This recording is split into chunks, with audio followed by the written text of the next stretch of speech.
If you break down the damage that has been done to each of these 4 reactors, you can see why U.S. officials are saying the situation is much more dire than we have so far heard from Japanese officials. Number 1, there was a hydrogen explosion early on, did some damage to the entire structure. Number 2, another hydrogen explosion, possible containment damage. Number 3, another explosion, possible structural tear. That's important because it's the only one that has plutonium in it, along with the uranium. And then, of course, we move down to the most important one, number 4 down here, where we've had also an explosion, a report of possibly a second one, a series of fires, and so much focus on this one.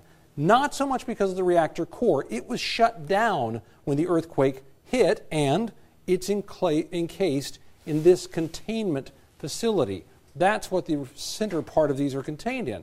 The worry is about this part over here, the area where they stored the spent nuclear rods. In this case, they had taken some active ones out of here and moved it in there for maintenance over here.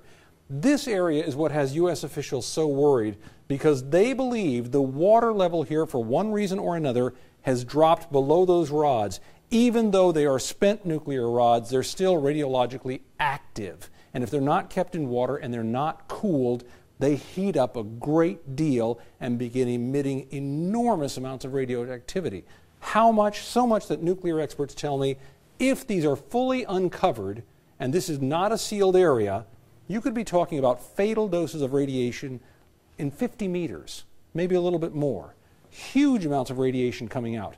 That's important not only because of the obvious threat it poses to the workers there, but because it also keeps them from getting close to this to try to address this issue. It could even keep them from getting close to the other reactors to try to keep meltdowns from happening over there. This is the problem that has everyone worried because these spent rods, on top of everything else, are essentially uncovered, and there's nothing to keep that radiation from running wild, and it can keep them from being able to stop or deal with everything else, and that's what may have the longest, farthest reaching problems for the entire country of Japan.